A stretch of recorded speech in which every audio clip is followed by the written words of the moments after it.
Share new innovations with us. Learn innovation. Enjoy knowledge. Know new trends.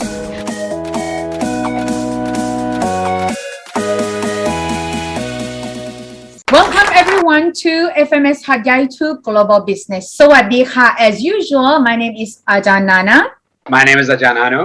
and me อาจารย์เจมส์ครับ This episode we have a very special guest ค่ะ I would like to kindly introduce you to พี่เทพหรือคุณเทพนะคะ Can you please introduce yourself to all of us คะ สวัสดีครับ My name is Suthep.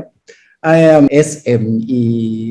I am not entrepreneur, but I am doing a business for I think 20 years of seafood business and factory located near your PSU University. Just only 30 minutes from university to our company. So without further ado, I would like to come back to our session. At the first part that we, as usual, we always keep you updates our faculty activities. There was one of the initiative, the great projects that we work together closely with the Thailand Convention and Exhibition Bureau, or we call them as a TSEB.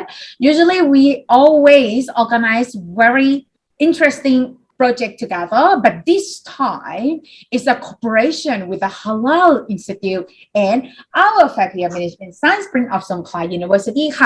We look at the Muslim-friendly meeting and exhibition guidelines. We developed the guideline manual คู่มือนะคะ คู่มือ guideline for Muslim-friendly towards how they run the events, run the meeting, run the convention, but in the religion practice.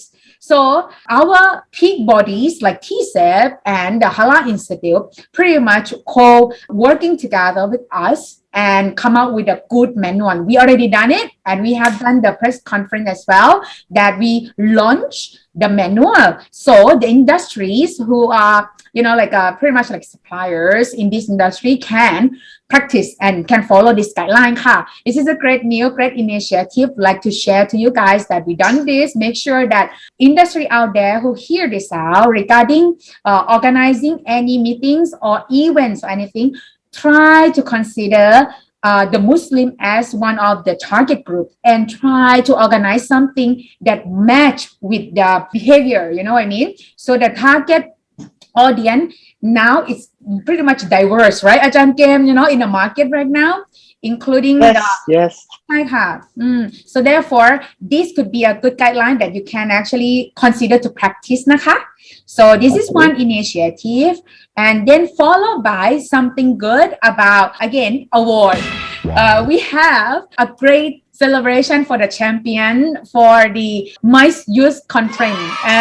This award, it was actually received by our student, my student actually, and we won the incentive travel business pitching. So they come out with a great business model for the incentive travel.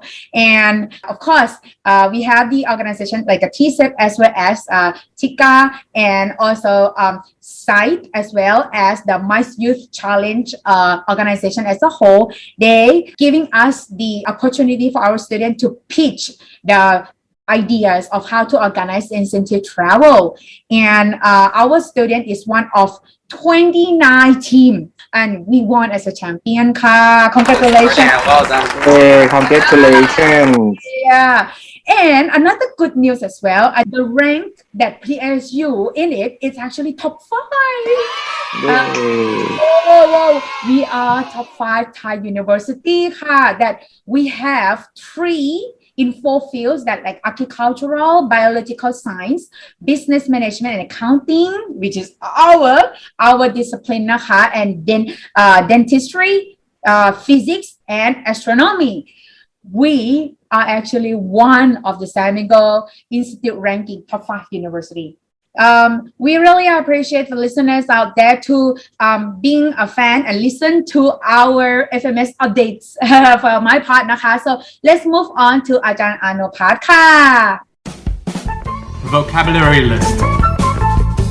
Welcome back. Welcome to the second part of our radio program. As per usual, we'll be covering some important English words, vocabulary, and phrases. And this time we'll be focusing on the fishery and seafood industry, seeing as we have an expert in the field that's been working in the industry for more than 20 years. We thought it would be a good idea to have a look at some interesting terms and vocabularies related to seafood business. As we know, seafood business is a very, very important part of the Thai economy, specifically in terms of exports. Yes, if I'm not mistaken, the Thai seafood producing companies export quite a lot of their products. Okay, so what we'll do is we'll just have a look at some of these phrases. Now, the first phrase that we have here is aquaculture. Now, aquaculture, or as also known as aqua farming, it is the controlled growth of aquatic species such as fish, prawns, squid, and so forth. Okay. Now, if I'm not mistaken, in Thailand we have all three of these species and even more than that.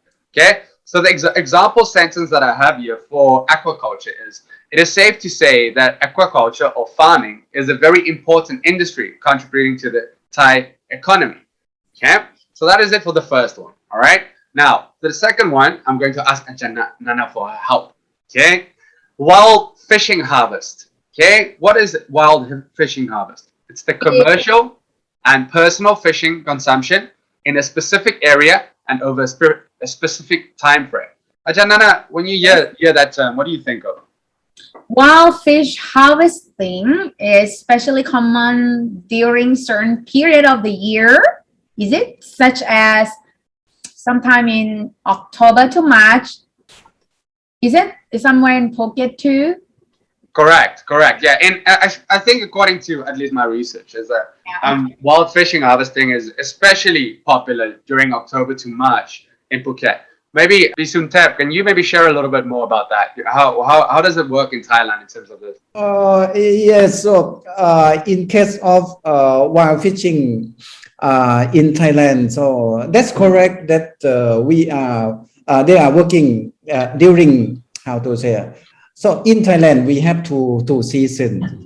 So first of all, we need to understand the catching season. Actually, catching season should be catching during summer. So in Thailand, there are two seasons: it's summer and raining. So in case of summer, it means the sea or ocean is very smooth. So catching will be do a good job. But in case of monsoon or heavy raining, so catching boat cannot work. So Andaman, its catching season will be start off, that's correct, from October to March. That is how to say, like a tourist season. So catching boat also in the same time. But in Thai Gulf area will be opposite, because raining season is opposite. So, but this is for a medium and small catching vessel. In case of the big catching vessel, like a big catching ship, they are not concerned about the season. Okay, that's brilliant input. I mean, like I just learned a lot about it. It's interesting. So whenever there's heavy rain, whenever there's a monsoon season, usually it's very difficult for the smaller and medium-sized vessels to go out. Correct? Great. Yes, correct. Right, brilliant. Thank you very much for that, for that. So let's have a look at the next term. What is the next term that we have here? Deckhands. Okay, deckhands is probably one of the most common terms that we use when we think about fishing vessels, and also the crew member of a fishing vessel. Yes, a deckhand duties include just about anything that may need to be done on a boat, usually paid a percentage of the boat's profits. Actually, deckhands. How many deckhands do we usually have on say medium-sized vessels? I think around 10 people. Good. In case of medium, yeah. And if small, small is only one or two member in the small catching boat. Good. And what about the bigger ones? No idea, because the bigger one, they are like sometimes the vessel have the freezer facility, so they make a frozen on board. So in this case, or sometimes they process on board, so they need more machine and more staff. So I cannot expect it. Should be around 50 or 100 members something. I can imagine. Can Yeah. imagine that's the case. Great. Thank you very much. Yes. All right. And then the next one what you have is floating processor. Now, if I understood you correct, larger ship that processes fish at sea is similar to these bigger or large size vessels that you were just mentioning, right? Larger processors house and employ many deckhands and crew. They often anchor in bays located near popular fishing grounds. Once again, I'm going to ask you again because I think you're the expert here. These bigger vessels, as you just mentioned, they process the fish on there as well. Yes. How long would they usually be out on sea? This is out of my imagination because I have no experience in case of floating processor on a large ship. I just heard, but I have never seen it. So just my expectation, I think floating processor boat or ship in Thailand we don't have. Frozen on board before we have. Songkla port. Do they have that? No more. That is only just only small catching boat and bring back the chill raw material. Just seafood put in ice and then they come back. Frozen on board. This is not processor. Just only keep frozen raw material and bring back.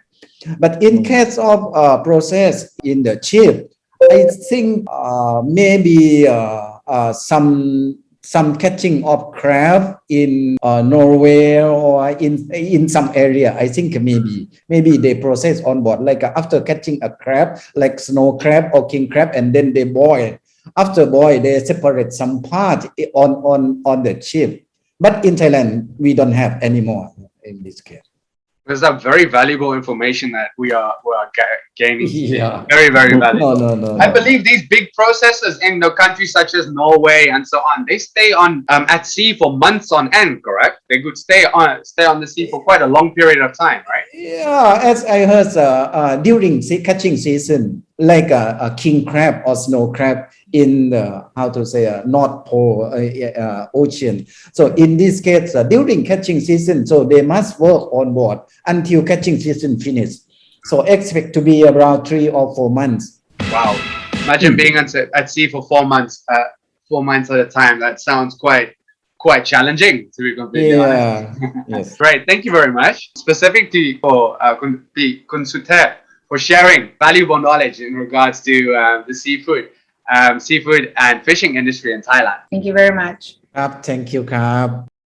Now opening the one and only first in Southern Thailand, Master of Business Administration International Program, Faculty of Management Science, Prince of Songkhla University Hatyai Campus. We provide a strong foundation in business administration with concentration in business management, business in ASEAN countries, finance, marketing, and any relevant business management. Studying at our MBA International Program, you will experience close relationship with professors and classmates from around the world. For more information, visit our website www.imba.fmspsu.com or call us at 082 661 6600. And welcome back to Biz Talk with me, Ajahn Game นะครับ Today is honor to our program that we have Kun Suthep Chaithanee, the CEO and founder of Southern Seafood Product Company Limited, the big player in the southern part of Thailand ครับ สวัสดีครับพี่เทพ สวัสดีครับอาจารย์เกมครับ Okay, Vitev, thank you very much for joining our program. So first, would you introduce yourself, please? We are Southern Seafood Product. Our company, I will call SSP, okay?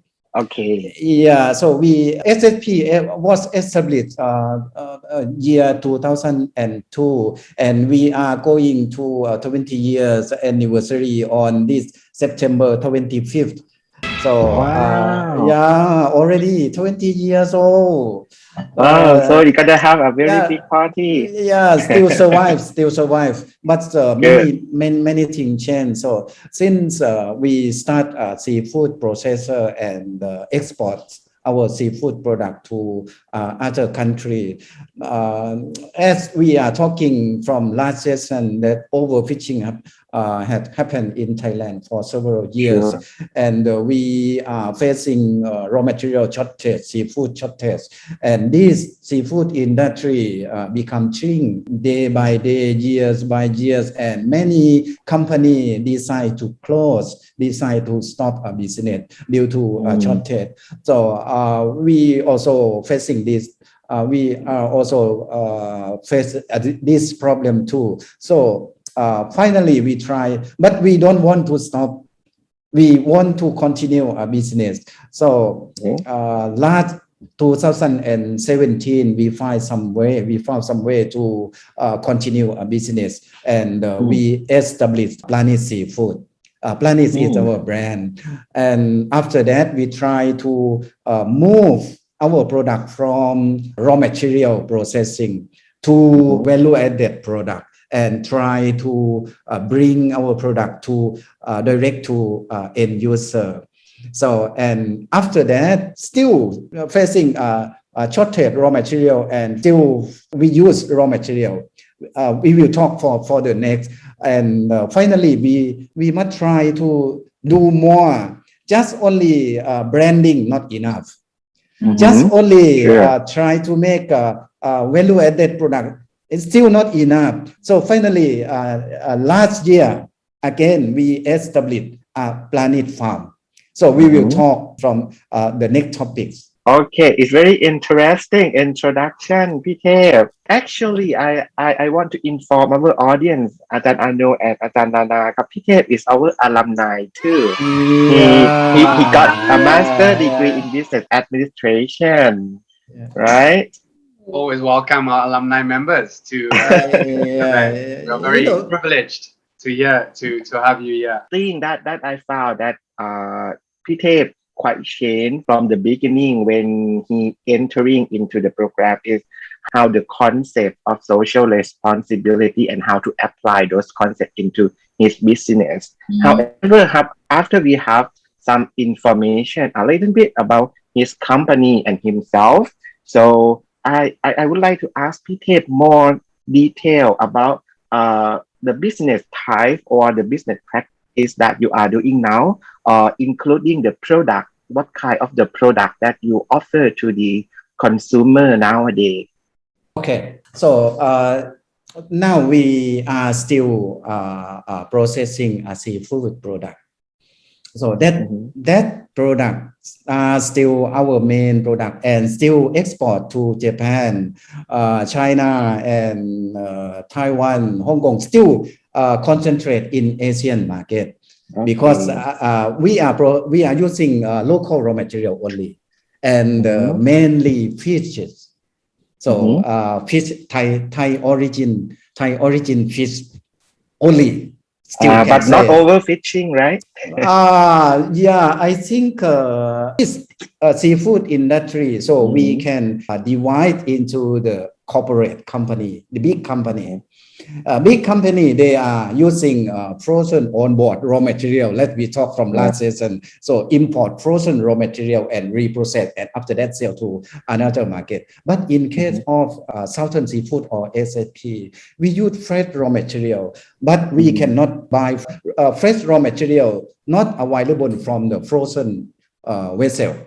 So we need to get raw material from fisherman village, from small catching boats. So this raw material still available and not over catching, but we need to concern how to use them all. It is seafood business. But after we are running seafood products, last 6 or 7 years, it's still not enough. So product.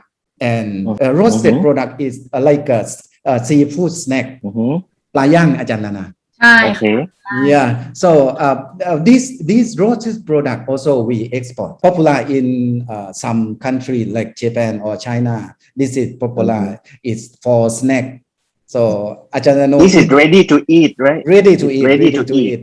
Yes, ready to eat. So this year, a big change in our company. So Right. I just want to explain a little bit more about raw material management. So Okay. in seafood business, we buy raw material 100 kilos. For example, 100 kilogram of raw material. We can use, we take a meat, composition, a percentage of meat, just only 40%, อาจารย์อโน Mhm. Another 60% is head and bone. Actually, we don't use. We never But- used before. We can call as waste, right? And we are selling this head and bone to feed meal company. They make animal food or something like that. But one day, I just feeling something like every day we need to buy 100 and use 40. Another 60 we sell out. How tired we need to find a raw material. Why don't we think to buy 100 and use 100? 100. Yes. Wow. Not only 40%. So this is become a big change. So one day we bring head and bone and we see head and bone in our hands and think, what can we do? Mhm. That's become a big story. So what the final output from this concept? How you deal with head and bone ครับ Because I gonna lead to the next question too, because actually 60% head and bone, and I think as the factory you have an other waste, right? For example, like water or some waste from your production process. So how you deal with those kind of waste? Okay, first of all, I would like to give a picture of what happened in behind a product of seafood. What happened? So first, we have head and bone every month around 60 metric tons. It's huge quantity, very huge. Massive. Yeah. Secondly, we have in the factory, we are now making a vinegar product. Vinegar product is like we use fish meat and soaking in vinegar and add some seasoning to make a good taste. Like chime saba, Japanese restaurant, you can eat la saba dong nam som. We are doing so. The meat after soaking in vinegar export, but vinegar after use remain in the factory. And become how to say, we need to treatment, it's become a huge cost of a treatment, the vinegar, not easy to treat. So this is the second thing happen, second waste, but now we don't call waste. We are now can use this vinegar product to make a new product under research and development. In the factory, we have ice making machine, Ajahn Arno. We have two set of ice making machine. Ice making machine, actually, we are running at the night time. Daytime electric cost expensive. Ajahn Arno. But night time is half of electric cost. So we run ice making machine at the night time. When we make ice making machine, we add the water in the machine, right? And it become an ice. But it doesn't change to ice 100%. It remains some chilled water. This chilled water already use energy to change from normal water to chilled water. But this chilled water thrown away because at night time nobody keep before. So one day we check this chilled water every day, happen around 3 cubic meters. So finally we make an underground tank and we keep this chilled water. I will tell you the next. What can we use this chilled water? We have a loss of ทรัพยากรส่วนเกินครับ Okay. I don't call waste, but this is like our raw material for the next business. So finally, we established our team, research and innovation team. So this team will be use this exist resource to make a new business. So now we found some intellectual property at the PSU Science Park. So finally, we offer to use, we get permission to use this know-how to change, to make biocalcium from our head and bone. We are now under construction, the new factory, and this new factory will be ready another a couple months, and we will start to make biocalcium from fish and bone. And another thing, from fish and bone, not only biocalcium. Now we can change head and bone to amino acid, and we use this amino acid is not a fertilizer, but it's used for plantation too. It's useful to make plant grow faster, better quality. And now we make a planet farm. We have a farm beside our factory. Now we are plantation of the kale. We plant garlic chive, and we eat in the planet farm. Now we have amino acid. And as I told you, we have ice water. We have a chill water. This chill water can drop the temperature in the farm. So we use this chill water to cooling the in our farm to make the temperature lower. Now we already success, and we make a very good quality kale. Ajahn Tiem told me yesterday. Yeah, that's right. I promise to you, Ajahn Arno and Ajahn Nana and all audience, you will get the best taste of kale in the world here, yeah. And actually, the most important point, I gonna move to the other question too. The important point is that this factory SSP located among the big community too. So I think Pite have a very good responsible to the community. So my question is, how do you responsible to the community around the factory, Pite?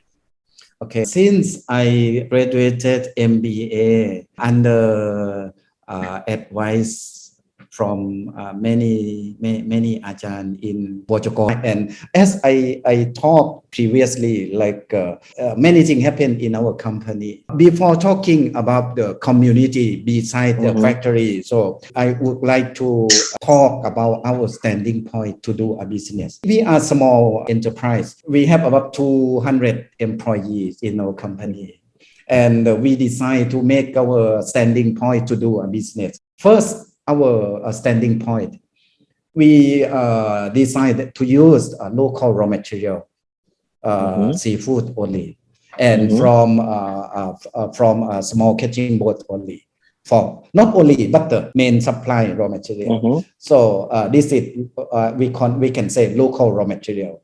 Then secondly, we decide to employ only Thai employee and concentrate for the neighbor near the factory. So now 90% of our employee is our neighbor. So beside the factory. So we can design our working is different from another company. For example, our factory no need to go out and take lunch at the restaurant. They just cooking breakfast a little bit more and make a lunch box. Our staff, our employee, every morning carrying lunch box together to work. And actually, it is a good time for making better relationship among the employees. Yes. Because while they eating, they chit chat together, sharing some experiences. Yes, our company not working nighttime.